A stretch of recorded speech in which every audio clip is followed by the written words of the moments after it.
Welcome to online classes DO Nalgonda. మనం గత video క్లాస్లో అభ్యాసం 5.3 వర్గ సమీకరణాల అధ్యాయంలోని మొదటి 3 సమస్యలకి మనము సాధారణ చెప్పుకున్నాం. ఇప్పుడు తర్వాత సమస్యలు సాధారణ చెప్పుకున్నాం.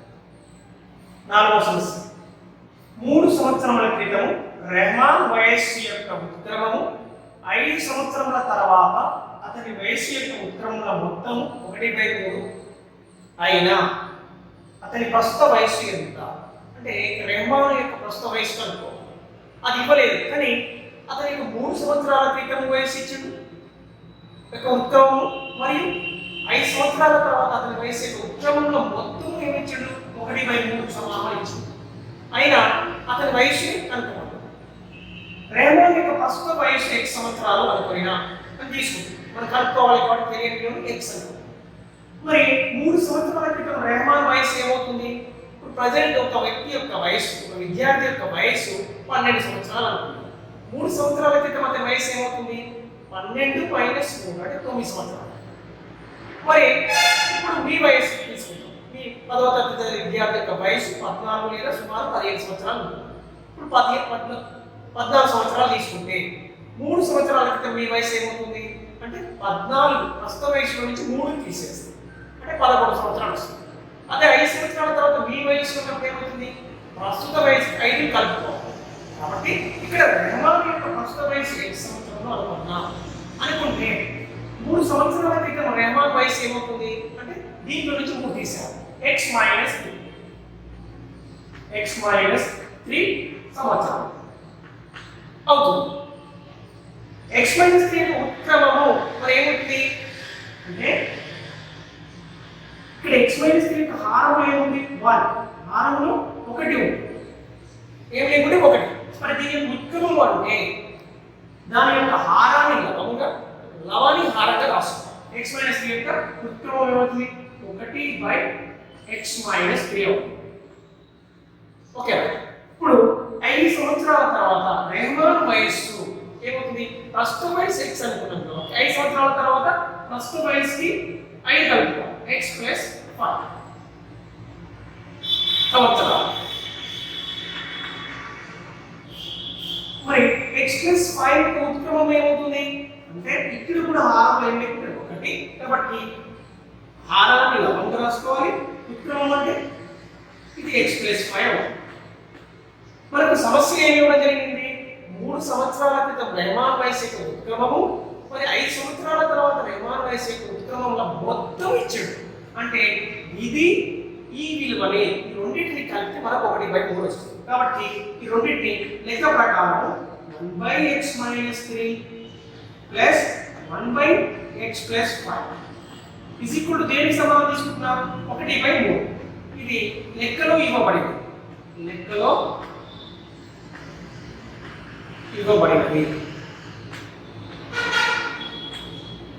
ఓకే.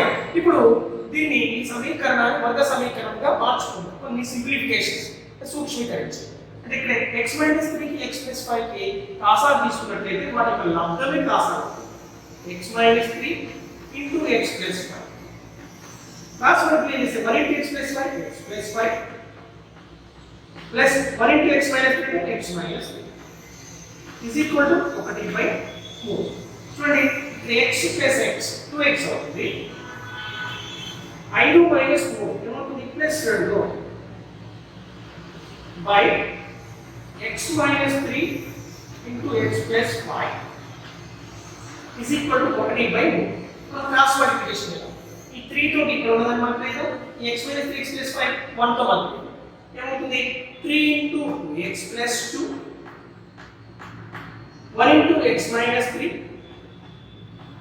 x + 5 చూడండి 3 × 2x 6x అవుతుంది plus 3 × 2 = 6 is equal to x into this bracket అంటే x into x square plus x into 5 5x minus 3 to the minus 3 into x minus 3x minus into plus minus 3 5s are minus 50. ఇప్పుడు 6x plus 6 has to రాసుకుంటాం. చూడండి x square plus 5x minus 3x plus 2x plus 2x minus 15. ఓకేనా? ఇప్పుడు ఇది RHS విలువ కుడివైపు is equal to ఇది ఎడమవైపు. కుడివైపు ఉన్న విలువని ఎడమవైపు రాసుకుంటే ఎడమవైపు నుండి కుడివైపు రాసుకుంటే ఎలాంటి మార్పు ఉండదు. x square plus 2x minus 15 is equal to 6x plus 6. ఇప్పుడు ఈ విలువని కుడివైపు ఉన్న విలువ మొత్తాన్ని ఎడమవైపు రాసుకుంటే ఏమవుతుంది? ప్లస్ ఉన్న విలువ మైనస్ అవుతుంది, మైనస్ ఉన్న విలువ ప్లస్ అవుతుంది. So x square plus 2x minus 15 6x ఇటు వస్తే మైనస్ 6x అవుతుంది, ప్లస్ 6 ఇటు వస్తే మైనస్ 6 అవుతుంది. ఓకే చూడండి, x square 2x minus 6x ఏమవుతుంది? మైనస్ 4x అవుతుంది. Minus 15 minus 6 minus 21 is equal to 0. ఇదే సమీకరణాన్ని ఇక్కడ రాసుకుంటాం. x square minus 4x minus 21 is equal to 0. ఏమవుతుంది? ఇది వర్గ సమీకరణం.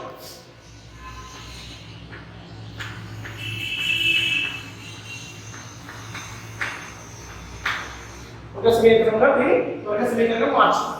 ఇప్పుడు దీన్ని మూడు పద్ధతుల ద్వారా, అంటే కారణాంక పద్ధతి ద్వారా కానివ్వండి, వర్గము కూర్చే పద్ధతి ద్వారా కానివ్వండి, లేదా సూత్రం ద్వారా కానివ్వండి, మనం దీనికి x విలువ అంటే దీని మూలాలను కనుక్కోవాలి. ఇక్కడ నేను చూడండి x స్క్వేర్ కారణాంక పద్ధతి ద్వారా చేస్తాను. మైనస్ 4x ని అంటే రెండు పదాలు మొత్తంగా రాస్తాను. ఆ రెండు ఏంటి? లబ్ధం ఏమంటే కావాలి? మైనస్ 20x స్క్వేర్ కావాలి. చూడండి minus 7x plus 3x minus 20. అంటే దీని అర్థం ఏంటంటే ఈ స్థిర పదాన్ని ఈ x స్క్వేర్ పదాన్ని మల్టిప్లై చేసే వస్తుంది మైనస్ 21x స్క్వేర్. అంటే మైనస్ 21 యొక్క కారణాంకాలు లబ్ధంగా రాయగల కారణాంకాల జతలు ఏంటి? 7 ఇంటూ 3 కదా, 1 ఇంటూ 20. కానీ ఇక్కడ మనకి ఏం కావాలి? మల్టిప్లై చేస్తే మైనస్ 21x స్క్వేర్ రావాలి. అంటే ఈ రెండు కారణాంకాలలో ఒకటి మైనస్ ఉండాలి, ఒకటి ప్లస్ ఉండాలి. అలాంటి సందర్భంలో మాత్రమే మైనస్ వస్తుంది. అంటే ఇక్కడ మనం మైనస్ 4x కలిపినప్పుడు మైనస్ 4x రావాలి అన్నప్పుడు ఇందులో ఈ రెండింటిలో పెద్ద నెంబర్కి మనం మైనస్ ఈ విధంగా మనం రెండు కారణాంకాల మధ్యగా రాస్తాం. Okay, x square minus 7x plus 3x అని రాసుకున్నాం కదా. ఇప్పుడు ఈ ఫస్ట్ రెండింటిలో నుంచి x కామన్ తీస్తే x మైనస్ 7, తర్వాత చివరి రెండు పదాల నుంచి 3 కామన్ తీస్తే x minus 7 is equal to 0. మళ్ళీ ఇప్పుడు x మైనస్ 7 కామన్ తీసుకుంటాం.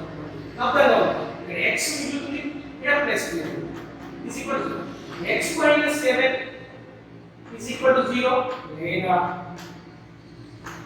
x plus 3 is equal to 0. x is equal to 7 లేదా x is equal to minus 2 plus 3 minus. ఇక్కడ x ఏంటి మరి? x అనేది రెహమాన్ యొక్క ప్రస్తుత వయసు. మరి వయసు అనేది రుణాత్మకము కాదు కదా. వయసు రుణాత్మకము ఉండదు. కాబట్టి x ఈక్వల్ ఏమవుతుంది? x ఈక్వల్ 7 అవుతుంది. x ఈక్వల్ 7 అవును. అంటే x అంటే మనం ఏమంటాం? రెహమాన్ యొక్క ప్రస్తుత వయసు. అదే కనుక్కోవాల్సింది. therefore రెహమాన్ ప్రస్తుత వయసు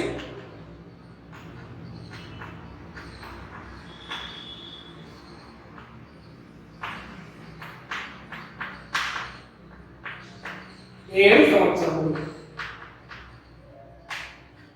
ఓకే, ఐదవ సమస్య చూద్దాం. ఐదవ సమస్య, మౌలిక గణితంలో మరి ఇంగ్లీష్లో వచ్చిన మార్కుల మొత్తము 30. ఆమెకు ఒకవేళ గణితంలో 2 మార్కులు ఎక్కువగా, ఇంగ్లీష్లో 3 మార్కులు తక్కువగా వచ్చి ఉంటే ఆ రెండింటి యొక్క లబ్ధం 210 అయి ఉండేది. అయినా ఆమెకు 2 సబ్జెక్టులలో వచ్చిన మార్కులను కనుగొనము అని ఇచ్చాడు. ఇక్కడ మౌలికకి ఏమి ఇచ్చాడు? గణితంలో మరియు ఇంగ్లీష్ సబ్జెక్టులో వచ్చిన మార్కులు మొత్తం రెండింటిలో కూడితే ఎంత? 30. అదే మౌలిక గణితంలో మరి ఇంగ్లీష్లో వచ్చిన మార్కుల మొత్తము 30. ఇక్కడ ఇందులో గణితం ఏం ఇచ్చో తెలియదు, ఇంగ్లీష్ ఏం ఇచ్చో తెలియదు. కాబట్టి మనం ఏమనుకున్నాం, గణితంలో వచ్చిన మార్కులు ఎక్స్ అనుకున్నాం. అంటే 30 మార్కుల్లో గణితంలో 10 మార్కులు వస్తే ఇంగ్లీష్ ఏం వచ్చినట్టు అనటము 30 - 10 20 అవుతుంది కదా. అదేవిధంగా గణితంలో వచ్చిన మార్కులు ఎక్స్ అనుకున్నాం కాబట్టి ఇంగ్లీష్లో వచ్చిన మార్కులు అంటే ఈ రెండు సబ్జెక్టులో వచ్చిన మార్కుల నుంచి గణితంలో వచ్చిన మార్కులు తీసేస్తే మనకి ఇంగ్లీష్ మార్కులు అవుతుంది కదా. అంటే ఎక్స్ని ఈ 30లో నుంచి తీసేస్తే మౌలికకి ఇంగ్లీష్లో వచ్చిన మార్కులు ఏమవుతుంది 30 - x అవుతుంది. ఓకే, అది రాసుకోండి. ఒకవేళ గణితం ఇంకేమని ఇచ్చిండు, ఆమెకు ఒకవేళ గణితంలో 2 మార్కులు ఎక్కువగా వచ్చి ఉంటే, అంటే గణితంలో 2 మార్కులు ఎక్కువగా వచ్చిన అప్పుడు ఆ మార్కులు ఏమైతే ఇంతకుముందు మనం ఎక్స్ అనుకున్నాం, కానీ ఇప్పుడు 2 మార్కులు ఎక్కువ వస్తే ఏమైతే x + 2 అవుతుంది. ఆ మార్కులు x + 2 అవుతుంది. ఓకే, ఇంకేమన్నాడు, ఇంగ్లీష్లో 3 మార్కులు తక్కువగా వచ్చి ఉంటే, ఇంగ్లీష్లో 3 మార్కులు తక్కువగా వచ్చి ఉంటే అంటే ఇంగ్లీష్లో వచ్చిన మార్కులు 30 - x అంటే 3 తక్కువ అనుకోండి. అంటే ఇందులో నుంచి ఏం చేయాలి, ఇంగ్లీష్లో 3 మార్కులు తక్కువగా వచ్చిన అంటే ఈ 30 - x లో నుంచి 3 తీసివేయాలి. 30 - x - 3 అంటే ఏమవుతుంది, 3 మార్కులు తక్కువ అంటే 30 - 3 అంటే 27. 27 - x అవుతుంది. ఎప్పుడు ఇంగ్లీష్లో 3 మార్కులు తక్కువ వచ్చిన సందర్భంలో 27 - x అవుతుంది. ఇంకేమన్నా ఆ రెండింటి యొక్క లబ్ధం, ఏ రెండింటి యొక్క లబ్ధము, గణితంలో 2 మార్కులు ఎక్కువ వచ్చినప్పుడు మరియు ఇంగ్లీష్లో 3 మార్కులు తక్కువ వచ్చినప్పుడు వచ్చిన ఈ మార్కుల లబ్ధము 210. వీటి లబ్ధము 210. అంటే ఈ x + 2 27 - x దాని నుంచి x + 2 అంటే గణితంలో 2 మార్కులు ఎక్కువ వచ్చింది. 27 - x అంటే ఇంగ్లీష్లో 3 మార్కులు తక్కువ వచ్చింది. వీటి లబ్ధము 210. ఇది కూడా లెక్కలో ఇవ్వబడినది. ఏంటి లెక్కలో ఇవ్వబడిందని రాసుకోవాలి. సిన్స్ ఇది లెక్కలో ఇవ్వబడింది. ఇప్పుడు ఈ రెండింటిని మనం గుణించినట్లయితే మనకు వర్గ సమీకరణం వస్తుంది. చూడండి, x × 27 27x మరి x తోటి -x multiply plus into minus minus x × x plus 2 × 27 అంటే 54 అవుతుంది. 2 27 కాబట్టి plus into minus minus 2x is equal to 210. Okay, ఇప్పుడు ఈ వాల్యూని మనం కుడి వైపు ఉన్న వాల్యూని ఎడమ వైపు రాసుకుందాం, ఎడమ వైపు ఉన్న వాల్యూని కుడి వైపు రాసుకుందాం. ఏమవుతుంది, 210 is equal to -x². 27x నుంచి -2x పోతే ఏమవుతుంది, 25x ప్లస్ 50. ఇక్కడ కుడి వైపు ఉన్న విలువని ఎడమ వైపు రాసి ఎడమ వైపు నుంచి కుడి వైపు రాసి ఇప్పుడు ఈ మొత్తం విలువని మనం ఏం చేద్దాం, ఎడమ వైపు రాసుకుంటే ఇక్కడ ఏంటంటే 0 గుర్తు మార్పు -x² ఏమవుతుంది +x², 25x -25x 210 ప్లస్ 50 ఏమవుతుంది -50. ఓకేనా, ఇప్పుడు x² -25x 210 అవుతాయి అంటే ఏమొస్తుంది, ఇక్కడ 54 నుంచి 210 - 54 అంటే 156. ఓకేనా, తీసేస్తే 210 నుంచి 50 పోతే మామూలు 160 అంటే 4 తీసేస్తే 150. ఇప్పుడు మనం ఇక్కడ చూడండి, ఇక్కడ x² -25x plus 156 is equal to 0. మరి ఇక్కడ దీని వర్గ సమీకరణం, ఈ వర్గ సమీకరణాన్ని మనం 3 పద్ధతుల్లో సాధించవచ్చు. కాబట్టి ఇప్పుడు 156 x² 156 x² అంటే ఇక్కడ 156ని 2 కారణాల లబ్ధంగా రాయాలి. వాటి యొక్క మొత్తం ఏం కావాలి, -25x -25 రావాలి. ఓకేనా, -25 రావాలి. మనం ఏం కావచ్చు, 156కి మల్టిప్లై చేస్తేనేమో ప్లస్ కావాలి. యాడ్ చేసినప్పుడు -25x అంటే అలాంటి సందర్భం ఏంటి, యాడ్ చేసినప్పుడు మైనస్ మరి మల్టిప్లై గుణించినప్పుడు ప్లస్ అయ్యేటట్టు అంటే ఆ రెండింటి కూడా మనం తీసుకున్న 2 కారణాంకాలకు కూడా ఏం కావాలి, మైనస్ గుర్తు. కాబట్టి నేను x² -13x -12x అని తీసుకుంటాను ప్లస్ 150.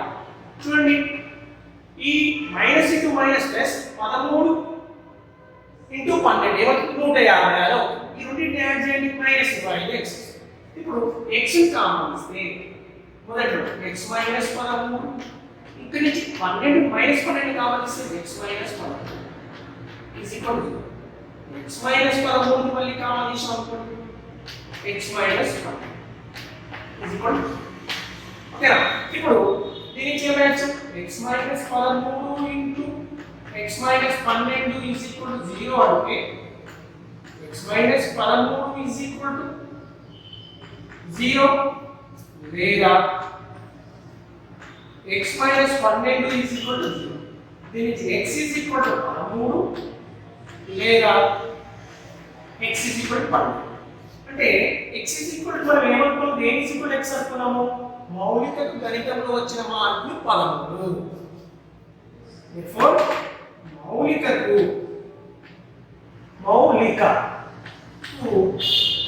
x అనే గణితంలో వచ్చిన మార్కులు అనుకున్నాం కాబట్టి గణితంలో వచ్చిన మార్కులు 13 అయినా ఇంగ్లీష్ లో వచ్చిన మార్కులు ఏమైనా ఇంగ్లీష్ లో వచ్చిన మార్కులు అదే రాయాలి అదే పెడతా మార్కులు 30 మైనస్ x 30 మైనస్ x అంటే 13 తీసేస్తే 30 నుంచి 13 తీసేస్తే 17 ఒకవేళ ఇంకేం చూడు నీకు x ఇక్కడ 2 విలువలు వచ్చాయి కదా, గణితంలో వచ్చే మార్కులు 12 అయినా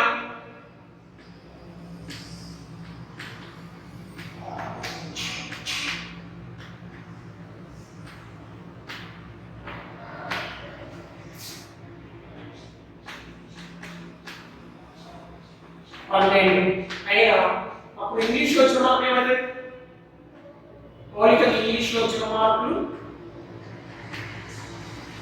ఇక్కడ వచ్చిన ఇదే రాసుకోవాలి మార్కులు 30 మైనస్ 12 అంటే రెండిట్లో వచ్చిన మార్కులు 30 కాబట్టి గణితంలో మన ఇంగ్లీష్ వచ్చిన మార్కులు 30 కాబట్టి గణితంలో వచ్చిన మార్కులు 12 అయితే 30 నుంచి 12 ఇస్తే మౌలిక ఇంగ్లీష్ వచ్చిన మార్కులు 18. అవును అంటే ఇక్కడ మౌలికకు రెండు సబ్జెక్టులో వచ్చిన మార్కులు ఏంటి, గణితంలో 13 అయితేనేమో ఇంగ్లీష్లో 17, గణితంలో 12 మార్కులు వస్తేనేమో ఇంగ్లీష్లో 15 మార్కులు వచ్చింది. ఓకేనా. చూద్దాం చదవ. ఒక దీర్ఘచతురస్రాకార స్థలం యొక్క కర్ణము దాని వెడల్పు కంటే 60 మీటర్లు ఎక్కువ మరియు పొడవు వెడల్పు కంటే 30 మీటర్లు ఎక్కువ అయిన దీర్ఘచతురస్రాకార స్థలం యొక్క కొలతలను కనుగొను. ఇక్కడ పొడవు వెడల్పు కన్నా 30 మీటర్లు ఎక్కువ ఇచ్చాడు, మరి దాని యొక్క కర్ణము వెడల్పు కన్నా 60 మీటర్లు ఎక్కువ. అంటే మనము దీర్ఘచతురస్రం యొక్క వెడల్పు తెలిస్తే దానికి 60 కలిపితేనేమో కర్ణం వస్తుంది, దానికి 30 కలిపితేమో ఆ దీర్ఘచతురస్రం యొక్క పొడవు వస్తుంది. కాబట్టి మనం కనుక్కోవాల్సింది ఈ 3 కొలతల కోసం. మనము వెడల్పుని ఏమనుకున్నాం, దీర్ఘచతురస్రం యొక్క వెడల్పుని x అనుకున్నాం, x మీటర్లు అనుకున్నాం. ముందుగా సమస్య మొత్తం చదవగానే ఇచ్చిన సమాచారాన్ని మనం రాసుకోవాలి. ఏంటి ఇచ్చిండు, ఒక దీర్ఘచతురస్రాకార స్థలం యొక్క కర్ణము దాని వెడల్పు కంటే 60 మీటర్లు ఎక్కువ మరియు ఇంకా పొడవు వెడల్పు కంటే 30 మీటర్లు ఎక్కువ అని ఇవ్వబడింది. ఇదేంటి ఇవ్వబడిన సమాచారం అని ఇవ్వబడినది. ఓకేనా. ఇప్పుడు దీర్ఘచతురస్రాకార స్థలము తెలిస్తే దాని x మీటర్లు అని పోయినా నేను తీసుకున్నాం కనుక్కోవడం.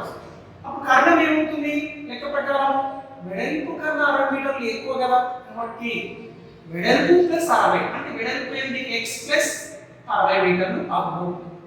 మరి పొడవు ఏమవుతుంది, వెడల్పు కన్నా 30 మీటర్లు ఎక్కువ కాబట్టి x ప్లస్ 30 మీటర్లు అవ్వదు. ఓకేనా. ఇక్కడ మనకు కర్ణం ఏం చేస్తుంది, ఏబిసిడి అనేది దీర్ఘచతురస్రం, ఏబిసిడి అనేది దీర్ఘచతురస్రము, ఏబి పొడవు, బిసి అనేది వెడల్పు అంటే ఇది x, ఇది పొడవు అనేది వెడల్పు కన్నా 30 ఎక్కువ, ఇది వెడల్పు కన్నా కర్ణం 60 ఎక్కువ, x ప్లస్ 60.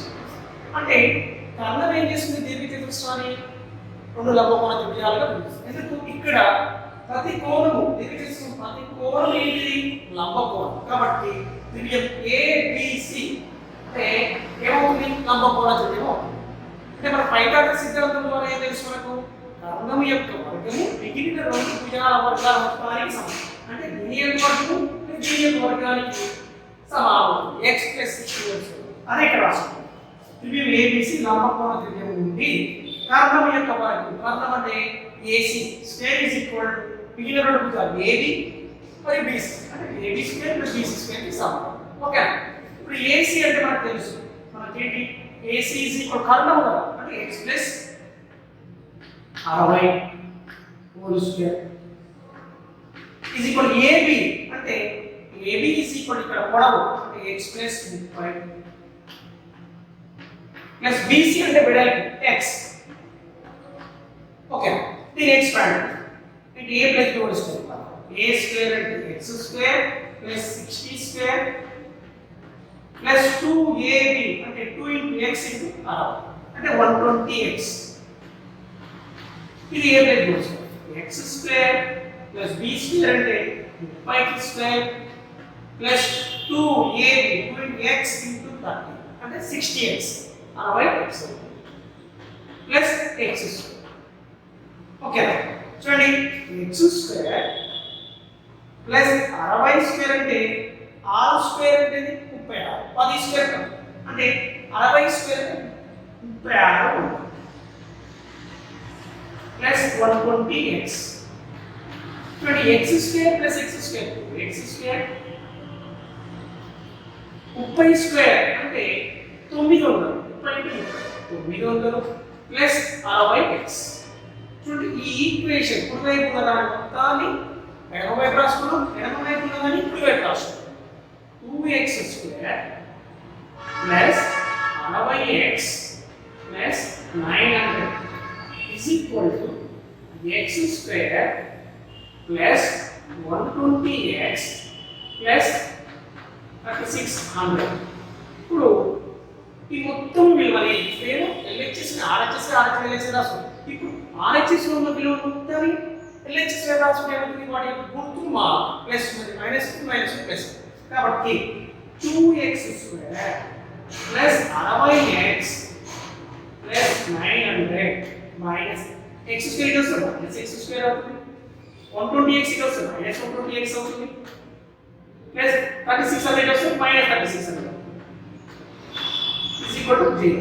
చూడండి ఇక్కడ లైక్ x స్క్వేర్ ఇక్కడ x స్క్వేర్, ఒక x స్క్వేర్ పోతే ఏమవుతుంది, x స్క్వేర్ ఉంటుంది 60x minus 120x 60x minus 120x అంటే 1 ప్లస్ 1 మైనస్ 1 తీసేయాలి. 120 నుంచి 60 పోతే 60. కానీ 120 పెద్దది కాబట్టి పెద్దది తీసివేసినప్పుడు పెద్ద సంఖ్యకి గుర్తుంటే ఆ గుర్తు తీసుకుంటారు 60x. ఇక్కడ 900 ఇక్కడ మైనస్ 3600 అంటే ఇప్పుడు 3600 నుంచి 900 తీసేయాలి అంటే 27. కానీ 3600 మైనస్ ఉంది కాబట్టి తీసివేసినప్పుడు పెద్ద నెంబర్లో ఈ రెండింటిలో పెద్దది ఏదో చూసుకోండి, పెద్దదానికి ఏ గుర్తుందో ఆ గుర్తుంది ఫస్ట్ తీసేయాలి. తీసేసిన తర్వాత అది ప్లస్ ఆర్ మైనస్ పెట్టడం కోసం పెద్ద సంఖ్యకి ఏ గుర్తుందో ఆ గుర్తుంది ఇక్కడ. కాబట్టి మైనస్ 2700 ఈజ్ ఈక్వల్ టు 0. ఓకేనా, ఇప్పుడు ఏమైపోయింది వర్గ సమీకరణం మనకు రాబోతుంది. దీన్ని మధ్య పదాలు పదాలు అంటే ఈ మైనస్ 2700 యొక్క ఏం చేయాలి, రెండు కారణాల లబ్ధంగా వాటి యొక్క లబ్ధము ఏమో 2700 అయ్యేటట్టుగా మరి వాటి మొత్తం కూడితేనేమో మైనస్ 60x వచ్చే విధంగా రాసుకోవాలి. అంటే ఇక్కడ ప్రొడక్ట్ లబ్ధం ఏముంది, మైనస్ ఉంది, కూడినప్పుడు ఏం రావాలి, మైనస్ రావాలి. అన్నప్పుడు మనకు ఒకటి ప్లస్ ఒకటి మైనస్, ఆ రెండు కారణాలలో ఒక పదానికి ప్లస్ ఉంటున్నారు ఒకటి మైనస్ ఉంటున్నారు. అలాంటి సందర్భంలో మాత్రం లబ్ధానికి మైనస్ వస్తుంది. కానీ కూడినప్పుడు 60 మైనస్ 60x అంటే ఆ రెండింటిలో పెద్దదానికి మైనస్ తీసుకోవాలి. ఆ రెండు కారణాలు లబ్ధంగా రాసినప్పుడు పెద్ద సంఖ్యకి మైనస్ తీసుకోవాలి. చూడండి 27 ఏమని రాయొచ్చు, 9 3 27 కాబట్టి ఇక్కడ 2700 ఉంది కాబట్టి మైనస్ 90x ప్లస్ 30x అని రాస్తుంది. చూడండి x square minus 90x plus 30x okay minus 2700 is equal to 0.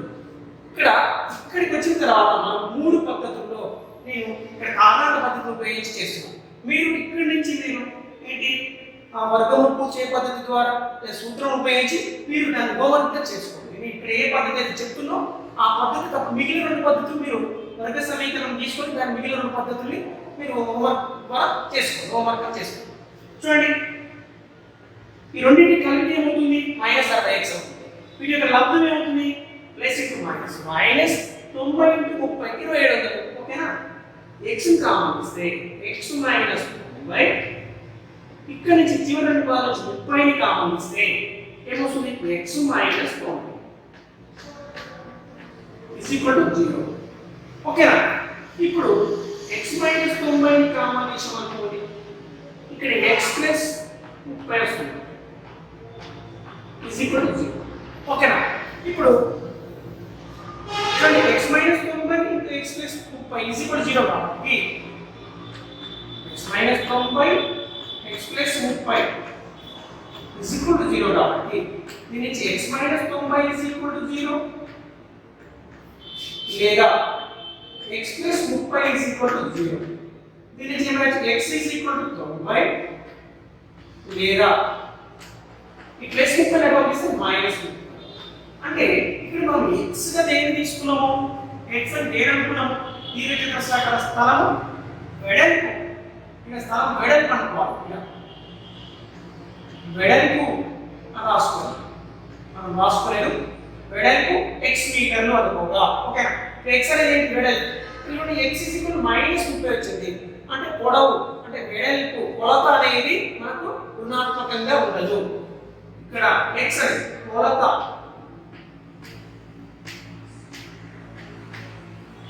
అనేది రుణాత్మకం.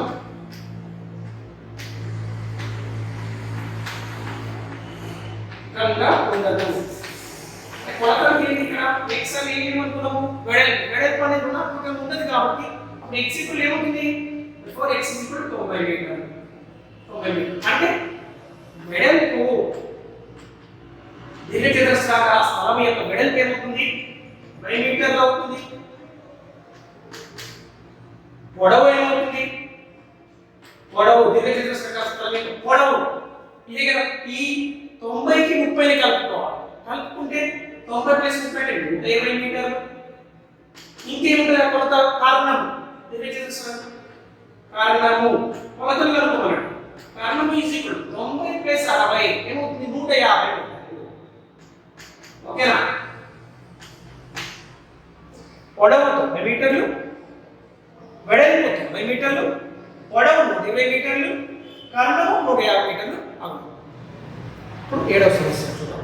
సాధారణ ఏమి ఇచ్చాడు? రెండు సంఖ్యల వర్గాల భేదము 180. చిన్న సంఖ్య యొక్క వర్గము పెద్దదానికి 8 రెట్లు, అంటే పెద్ద సంఖ్యకు 8 రెట్లు అయినా ఆ సంఖ్యలను కనుగొనము. ఓకేనా? ఇక్కడ ఇవ్వబడిన సమాచారాన్ని మనం ముందుగా రాసుకోవాలి. ఏమి ఇచ్చాడు?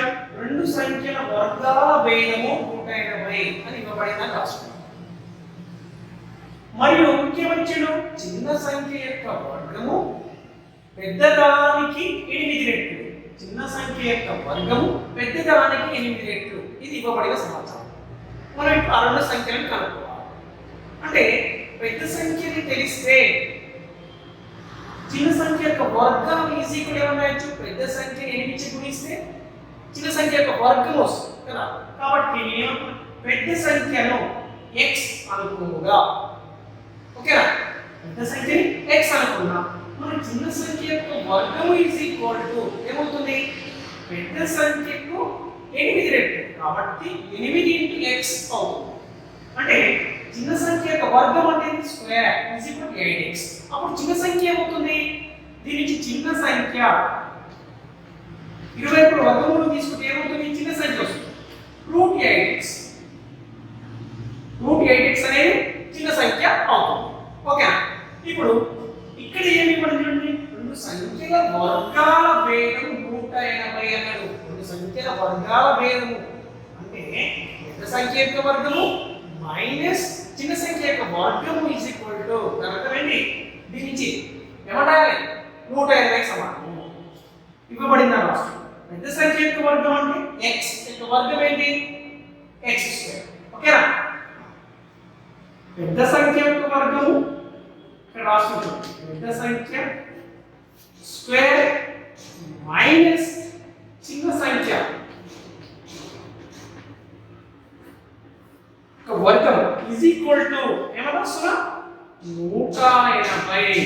ఇవ్వబడినది. అంటే పెద్ద సంఖ్య is equal to what x అంటే x స్క్వేర్ మైనస్ చిన్న సంఖ్య అంటే వర్గం ఏమవుతుంది 8x కదా 8x లేదా రూట్ 8x స్క్వేర్ గా మనకి 8x ఈజ్ ఈక్వల్ టు 180. ఓకేనా? ఇది ఇచ్చిన సమాచారం నుంచి దాన్ని ఈ విధంగా మనం రాసుకున్నాం. ఇప్పుడు ఏమైంది? ఇది ఒక వర్గ సమీకరణం వచ్చింది. దీన్ని మళ్ళీ మూడు పద్ధతులు ఏ పద్ధతినైనా ఉపయోగించి చేయొచ్చు, ఎక్స్ట్రా కనుక్కోవచ్చు. నేను ఇక్కడ కారణక పద్ధతి ద్వారా చేస్తున్నాను. మీరు విద్యార్థులు మీరు మిగిలిన రెండు పద్ధతుల ద్వారా దీనికి ఇక్కడ సాధన చేయండి.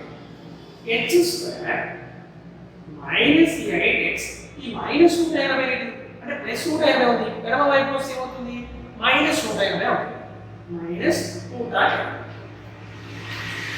చూడండి. మరి ఇక్కడ మైనస్ 180ని రెండు కారణాల లబ్ధంగా రాయాలి. అంటే వాటి కూడితే రెండు కారణాలను కూడితే ఏం కావాలి? మైనస్ 8x రావాలి. మరి వాటి లబ్ధం మైనస్ 180. చూడండి, ఇది కూడుతున్నప్పుడు మైనస్ 8x ఉంటుంది. అంటే మైనస్ 8 అంటే అందులో ఒకటి ప్లస్ ఒక పాజిటివ్ విలువని పాజిటివ్ నెంబర్ని నెగిటివ్ నెంబర్ తీసుకోవాలి.